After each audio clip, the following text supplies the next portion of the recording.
Hey, what's good, my fellow masters?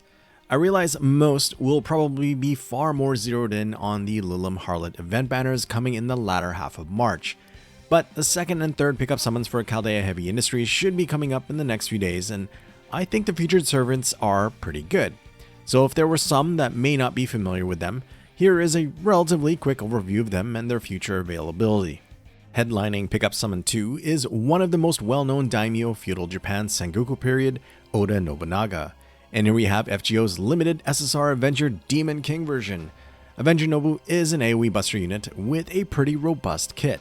She has a 3-turn attack buff that starts at 20%, becomes 30% the next turn, and then a whopping 70% the final turn of the buff's duration. This will also grant the Burning Battlefield for 3 turns, which will benefit Mao Nobu's other skills, though it comes with the demerit of a self-inflicted burn debuff for a few turns. Mao Nobu also has a 1-turn invincibility for some hard defense, which is tied to a 1-turn buff removal resistance. And after her first rank up quest, Nobu gains a 50% extra damage buff against enemies with a Sky attribute for 3 turns, though only when on a burning battlefield. Lastly, Nobu can supply a moderate star regen of up to 10 per turn for 3 turns, tied to an NP battery, and after a second rank up quest, this NP battery is upgraded from 20% to 30% and adds a 30% boost to buster cards for 3 turns, but under the condition of being on a burning battlefield. Avenger Nobu's NP will first remove the defensive buffs like evasion or invincibility when up against divine enemies, plus all targets will be inflicted with a fitting 5-turn 1000 damage burn debuff. The overcharge is directed at divine enemies once again, with a scaling extra damage modifier against them. Now, Nobu's skills and NP are essentially beneficial to her alone, aside from maybe the Burning Battlefield effect, which only a few other servants can make use of, one of whom is not even in the game yet. And I suppose the crit stars per turn could provide some party benefit, especially with the very poor base star absorption the Avenger class possesses. But since one would support Demon King Nobunaga with a Coin Sky of Light or 2, the star absorption issue is solved for Avenger Nobu's triple buster deck, and Nobu's superfan little brother, Nobukatsu, can help out in this regard as well. If Avenger Nobu's second append is unlocked and maxed, then with a 50% starting NP charge CE, Double Coin Skya, and Oberon, the Demon King of the 6th Heaven is quite capable of 3-turn buster farming. And I love that her first and third skills are on 5-turn cooldowns, perfect for a second activation on wave 3 with the cooldown reductions Double Koyan provides, giving Nobu a combined buff stack of 90% attack and 60% buster up just from her own skills alone on that third wave. And in practice, Mao Nobu's wave 3 general NP damage under these circumstances will punch way above what one will initially see from her. Then there are her 2 extra damage modifiers, of which being both anti-sky and anti-divine are fairly wide-ranging niches to have. Plus, many sky attribute servants are also divine, so those matchups are where Mao Nobu will ultimately shine the most. So overall, I think if you're looking for an AoE Avenger, then Demon King Nobunaga can make a good choice for your roster slot, especially if you have a Coin Sky of Light and Oberon of your own. However, there are good alternatives coming up as well, and ones that are of the arts looping variety, which can make more sense for you if your main meta support at the moment is just Castoria. Each has their strengths: high general NP damage for Summer Kama, flexibility with meta support for Space Ishtar, and a massive 100% NP battery for Nita Chrysalter, among other things for each of them, of course. I'd say utilizing either of these 3 arts loopers is generally easier with less restrictions for 3-turn farming, given an unlocked second append and Oberon is not strictly required.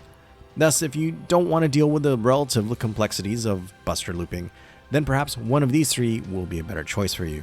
That said, Avenger Nobu will have other banners in the future if you would like to eventually obtain her. She will be back later this year in November, then the following year, November 2026, and in March 2027. The Pickup Summon 3 will have the limited SSR Lancer version of Sakamoto Ryōma. Like his Welfare Rider version, Lancer Sakamoto is an arts unit, but this time with an area of effect NP, and in my opinion, he is one of the better AoE Lancers out there. He's got some pretty decent utility with a party-wide 20% arts buff and a 30% crit damage boost, both for 3 turns, and this is tied to a one-time, one-stage NP overcharge for everyone that also lasts for 3 turns. Lancer Sakamoto has a really nice NP battery of up to 50%, which will also grant both a buff removal resistance and debuff immunity for himself, both for a relatively lengthy 3 turns each. And seeing these two effects together for multiple turns is not often something you see in a unit. Definitely quite useful to have in CQs with debuff heavy gimmicks. And then lastly, Sakamoto can further increase his art's performance another 30%, along with a 30% buff to his buster cards. Plus, he will gain a crit star regen of 10 per turn, with all 3 effects lasting for 3 turns. His MP will first activate a 50% 1-turn defense buff for himself, which I suppose gives him some durability, since unfortunately his kit lacks a hard survivability effect. The MP has no other additional effects, other than the Overcharge, which is a 3-turn NP damage steroid, naturally scaling with the OC stage, and will activate first. Overall, there are 3 main points to Lancer Sakamoto's kit that I really like. His 50% NP battery is an obvious one for me, as it allows for more freedom in CE selection, which can generally make NP looping easier to accomplish. Then there are the party-wide arts, crit, and NP overcharge buffs he can provide through his first skill, giving Sakamoto utility for multi-core setups. And lastly is his 3-turn NP damage increase overcharge effect that will nicely stack with itself a couple times in a 3-wave scenario. By that 3rd wave, the MP damage increase will have stacked to a combined 65%, thanks in part to Sakamoto's OC stage buff, slightly more than what a regular Black Rail CE would provide. In terms of general NP damage output, Lancer Sakamoto can typically match or even slightly exceed the top AoE Lancers by the 3rd wave, not counting any special trait effects of course. Personally, I really like these types of overcharge effects, as I feel you can get more mileage out of them in the long run, without having to worry about matching up against a particular trait or attribute. It's just something that's effective all of the time. And we can't forget how well this stacking NP damage OC buff synergizes with Oberon. My take on Sakamoto Ryōma Lancer is that there is plenty he brings to the table, and he would be a good choice if you do not currently have an SSR AoE Lancer in your roster.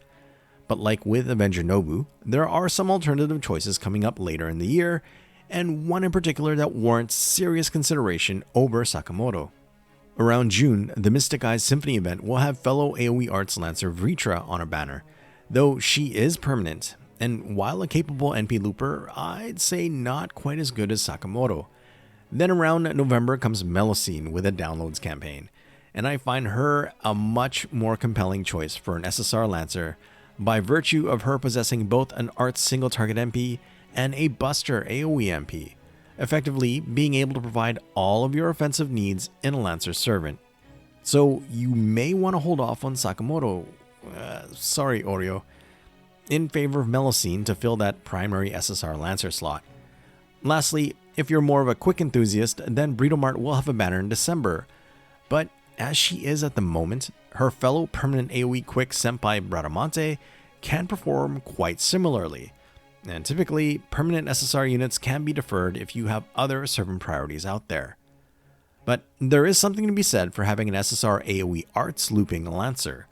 Like I touched on with the AoE Arts Avengers, Arts looping in general is just so relatively easier to accomplish.